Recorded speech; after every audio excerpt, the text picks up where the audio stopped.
So now we are going to look at swing structure, and swing structure is probably what I would argue is probably one of the most important things, let's say, for you to know. It's basically where I start whenever I have a blank chart and I sit down. It's the first thing I am basically looking to map, looking to analyze, and looking to figure out. So in live markets, in the future, if you ever get confused, if you're ever getting lost, if you're wondering where to start, swing structure is always the starting point of sort of whatever time frame you were looking at, because once you can figure out what current swing range you are in, so where your current swing high is and where your current swing low is, that will tell you whether the swing trend is bullish or bearish, which for obvious reasons is quite important, what swing range you're working within. So that way you can build, it's kind of where you start from to build the rest of your analysis and where you start from to build your trade ideas. Because if you get your swing structure correct, obviously with using all of the other confluence you're going to be learning, but generally that's going to help you to be on the right side of the market far more often than not. Okay, so without further ado, let's just kind of dive into it. So a quick recap on sort of the basic theory. So actually I would recommend you probably have a little refresher of the very first video in this module called, I believe it's called Basic Market Structure, right? And where we go over higher highs, higher lows, lower highs, lower lows, and strong and weak highs and lows, okay? So with swing structure, we're just going to focus on it here now, right? Because you should be very familiar with the concept that a bullish market is higher highs and higher lows, right? We target the weak structure. The weak highs are the highs that fail to take out the lows, right? And the strong lows are strong because they caused swing breaks of structure, right? After the swing break of structure, what do we expect? We expect that swing pullback, but we expect that it will not breach the strong low. So we're trading within this range.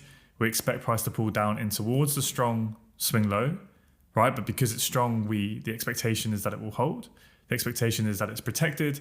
And then the expectation is price will move to the upside and it will target those weak highs. Why is it weak? It's weak because it failed to take out the low, right? And that's the sort of the very basic theory of how we follow the trend, right? Obviously, in reality, we can get a lot more complex price action, right? Where you see a lot of highs and lows being broken, and the whole idea is how can we figure out where the true swing range is, the swing high and the swing low is that we want to work within. Okay, so when the swing trend is bullish, okay, when we get a break of the swing high and we get that bullish break of structure. For swing structure, we need a candle body close above the high, right? Above the swing high. We need to see price close above it. So with fractal structure, it can just be just a wick. So on fractal structure, the exact moment that price trades higher than the high by 0.1 pips, that is the fractal break of structure happening. And straight away at that exact moment, you can look for the nearest low, right? That's what we do with fractal structure. Swing structure is different because with swing structure, we want it to be significant. We want to see price close above the high. So you need to wait for the candle body on the time frame you're looking at. You need to see if it's going to close above, because sometimes it can move up and then it can spike back down, okay? So you need to see a candle body close. Now, as soon as we get that, that is the swing break of structure, which is what we call a boss. To find a swing low in a bullish market, a swing low is the lowest point that broke the swing high, okay? So for fractal structure, what is it? We always find the nearest low, which would be here if this was fractal structure. But for swing structure, we need to find the lowest point, okay? Because with fractal structure, we want to be aggressive. With swing structure, we want to be a lot more conservative. So when we get that break of structure and we want to go, okay, where is our new low? Because obviously at this point, right, we're trading between this high and this low, and price pulls back and it does its thing and it messes around. But once we get that bullish break of structure and the swing trend continues to the upside, the low doesn't stay here. We need to find the new low. And the new low is the lowest point that broke the swing high. Okay, so when we look back, obviously we can see it's this low here. Okay, so a mechanical way to kind of find that, if sometimes it's a bit tricky, is in a bullish market, the new swing low is the lowest point between the two highs. Okay, so that's your high. That's the high where it breaks. So from where the high is printed to where it breaks, between those two orange circles, the new swing low, when that boss occurs, will be the lowest point between those two there, okay? So you could grab your box tool and you could draw it from the high across to where it breaks, right? And then drag it down. It would help if I had a different color box. There we go, right? So that gray box, in between there, where's the lowest point? And that can help you, okay? So after the high is printed to where it's broken, where's the lowest point? That's always gonna be your swing low, okay?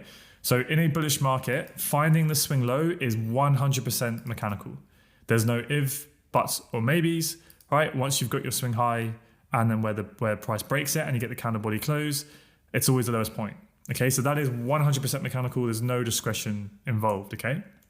Now, once we have that breaker structure, obviously we then start to expect that swing pullback is going to kick in, okay? But we can't map out where that swing high is until we've had significant enough of a pullback. Once we start to see a large enough pullback, right, relative to the recent price action, that's when you can then mark out the high, okay? So as you can probably guess, this does require a little bit of discretion, okay, in what you define to be significant enough of a pullback to say, okay, that's a swing high, right? And the reason why that's important is because let's say you have your breaker structure here, right? So price comes up, it does its thing, and then we get that breaker structure here, right? Price can pull back like, a tiny bit, but I'm not going to mark that out as my swing high straight away, because if you do, then if price breaks that to the upside, is that really a swing pullback compared to the recent price action? It's not, is it? That's more of a fractal pullback or potentially an internal pullback, right? So that's why I don't mark out in a bullish market, right? In a bullish market, I do not map out or mark out my swing high with a nice gray circle like this until I've seen a significant of enough pullback relative to the recent price action, right? I want to see those clear and obvious big swings in the market, okay? So just to make that more clear, in a bullish market, basically everything is 100% mechanical with your swing structure, apart from, it's down to you to decide what you deem a significant enough of a pullback to map out where that high is, okay? But everything else is mechanical, because once you get that breaker structure, it's the lowest point between the high and where it's broken, which would be here, right? And that's, like I said, on 100% mechanical. You need to wait for a candle body close, again, completely mechanical. But when price is moving to the upside, you might have a little bit of a pullback, right? But if price breaks that, I wouldn't classify that as a swing pullback relative to how big this pullback was, right?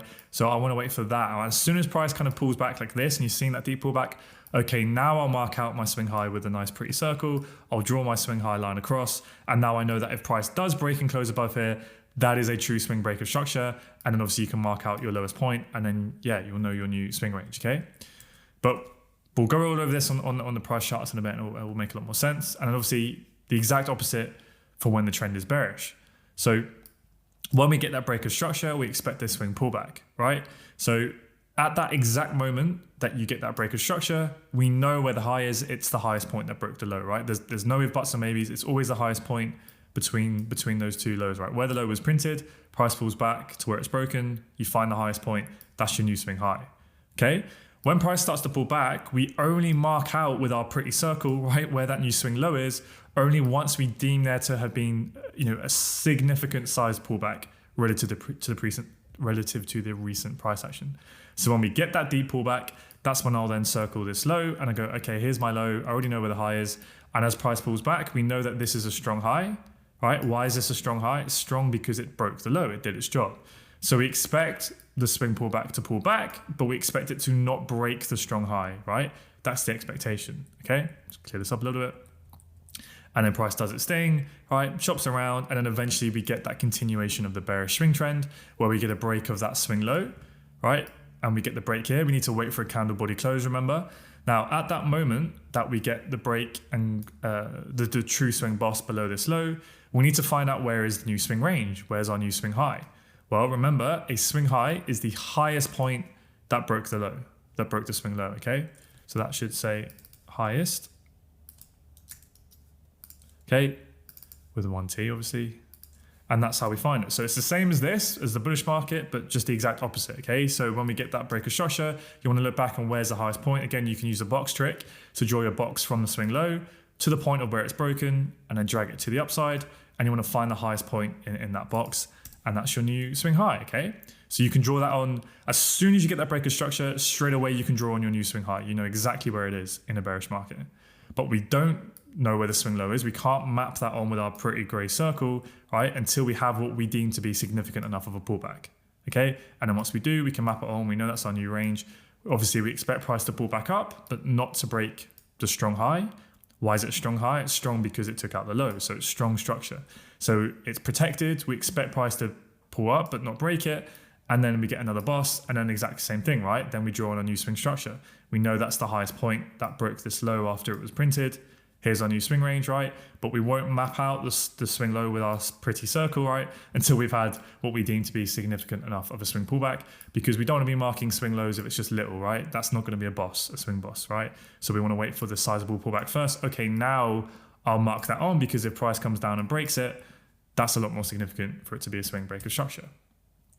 Okay, so again, to make it very, very clear, with swing structure, everything with this method is 100% mechanical, except in a bullish market, just defining what you deem to be significant enough pullback to mark out the high.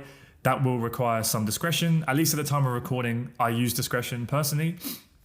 And then vice versa in a bearish market, the swing low, we only mark it on when we deem it to be significant enough of a pullback.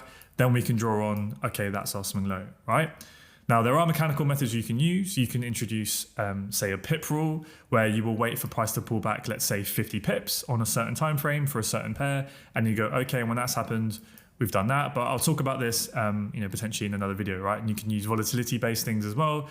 But again, enough for this video. We'll leave it in there. But for now, we're just going to use a little bit of discretion, okay? And we can hop on the charts and go and map this out.